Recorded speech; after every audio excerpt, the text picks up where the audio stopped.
Olá pessoal, meu nome é Jurandir Ambrosio e este é o primeiro vídeo do canal Domínio Público. É óbvio que sou apenas um personagem fictício, criado para viabilizar a interação com vocês, mas o conteúdo compartilhado é real e atinente à administração pública. Minha missão aqui é disseminar esse conteúdo em vídeos curtos, não só com concurseiros ou servidores, mas também com o público em geral para que possa conhecer as nuances do serviço público e compartilhar conhecimento. E hoje vamos falar sobre um assunto muito importante para a administração pública: a licitação e seus contratos derivados. A licitação é o procedimento de contratação pública que visa garantir o cumprimento do princípio constitucional da isonomia e selecionar a proposta mais vantajosa para a administração, além de promover o desenvolvimento nacional sustentável. Estas características devem ser observadas e mantidas durante toda a execução de um contrato administrativo.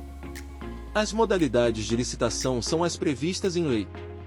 Nos termos da Lei 8.666, em regra, as modalidades estão relacionadas aos valores estimados da contratação. Quanto mais alto o valor, mais complexo será o procedimento, exceto para concurso e leilão. Já a modalidade pregão foi instituída pela Lei 10.520/2002, sendo utilizada, independentemente do valor da contratação, para bens e serviços comuns, aqueles cujo padrão de desempenho e qualidade possa ser objetivamente delimitado no edital de licitação, ou seja, que resulte em características e especificações usuais no mercado. Atualmente a Lei 14.133, no artigo 28, são previstas as 5 modalidades de licitação, cujo critério de valor estimado deixou de ser o balizador para a adoção desta ou daquela modalidade. Nesse contexto é interessante destacar que, de acordo com o novo texto legal, a concorrência e o pregão seguem rito procedimental comum, isto é, a etapa de julgamento das propostas antecede a de habilitação. No entanto, em que pese a atualização legislativa, permanece o entendimento de que edital de licitação é a lei máxima do certame, o qual dispõe das regras do procedimento licitatório e da contratação a qual a administração pública está intimamente atrelada, não podendo se afastar sob pena de violação ao princípio da vinculação ao instrumento convocatório, bem como ao princípio da legalidade.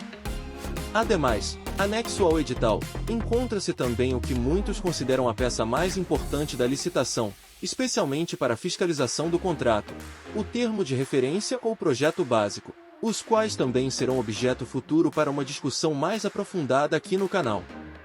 Ele pode ser conceituado como um documento que contém os elementos técnicos necessários capazes de propiciar a avaliação do custo, pela administração, com a contratação e os elementos técnicos necessários e suficientes, com um nível de precisão adequado, para caracterizar o serviço a ser contratado e orientar a execução e a fiscalização contratual. A fiscalização do contrato também precisa conhecer a proposta apresentada pela contratada no processo licitatório que for homologado pela autoridade competente, pois a proposta informará o detalhamento dos preços e as marcas dos produtos a serem fornecidos, além daquelas especificações dispostas no termo de referência ou projeto básico. A licitação, portanto, resulta em um contrato, excetuando-se as excepcionalidades previstas em lei.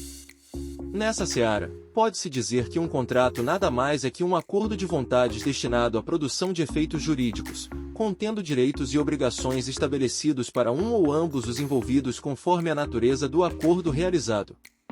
Assim, o contrato administrativo é todo e qualquer ajuste celebrado entre órgão ou entidade da administração pública e particular, por meio do qual se estabelecem acordos de vontades para a formação de vínculo e estipulação de obrigações recíprocas. Este contrato tem como característica principal a presença de cláusulas exorbitantes, ou seja, que ultrapassam as normas do direito civil, conferindo certos privilégios à administração para melhor atender ao interesse público. Dentre estas cláusulas, destaca-se a possibilidade de a administração aplicar uma penalidade administrativa ao contratado em razão de descumprimento das obrigações estabelecidas no contrato, pois o particular não pode se recusar a executar serviços pelo fato do poder público não cumprir a sua parte, em razão do princípio da continuidade do serviço público e da prevalência do interesse social sobre o privado. Da mesma forma, as rescisões contratuais podem se dar de forma unilateral, consensual ou judicial, conforme dispõe o artigo 79 da Lei 8.666 de 1993 e o artigo 138 da Lei 14.133 de 2021. No que tange à rescisão unilateral, esta se dá por meio de ato escrito da administração e por motivo de culpa do contratado, conforme artigo 78 da 8.666 ou 137 da 14.133, mas é a rescisão amigável que merece maior atenção. Ela ocorre por acordo entre as partes, reduzida a termo no processo da licitação, desde que haja conveniência para a administração. Ou seja, só existe possibilidade para a rescisão amigável de um contrato administrativo quando houver conveniência para a administração e não ocorrer nenhuma das hipóteses previstas para a rescisão unilateral. A rescisão amigável ou consensual do contrato sem a devida comprovação de conveniência para a administração, e de que não restaram configurados os motivos para a rescisão unilateral do ajuste, configura irregularidade por afrontar o disposto no artigo 79 da 8.666 ou 138 da 14.133. Finalmente, apenas para não deixar de lado, por óbvio, a rescisão judicial se dá nos termos da legislação vigente por decisão arbitral ou do Poder Judiciário. Mas e como a administração acompanhará a execução contratual e eventualmente chegará à decisão de rescindir o contrato?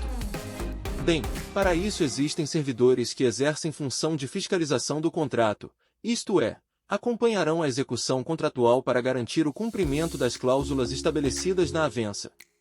A fiscalização revela-se como uma atividade exercida por servidor especialmente designado, que consiste no acompanhamento zeloso e diário sobre a execução contratual, tendo por finalidade verificar se a contratada vem cumprindo fielmente suas obrigações contratuais, determinando a regularização de falhas caso seja necessário.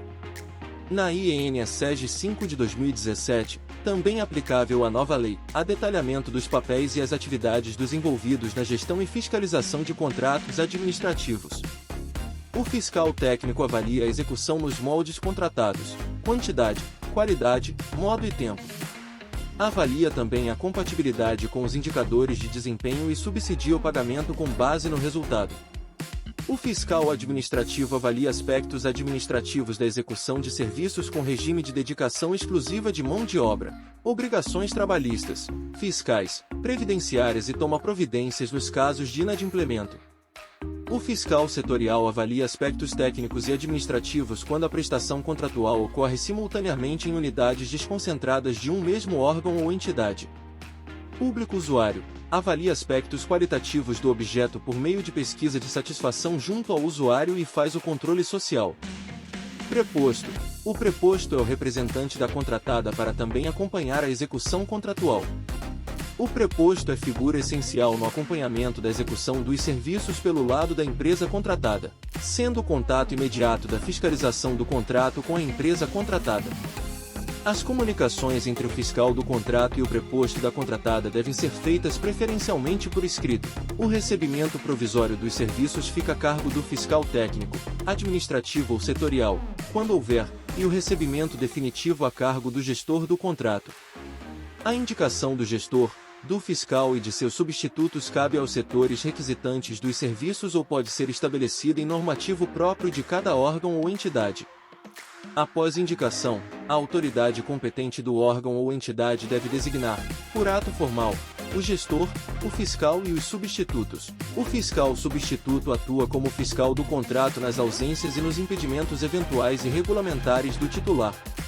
O gestor e fiscais devem ser cientificados, expressamente, da indicação e respectivas atribuições antes da formalização do ato de designação.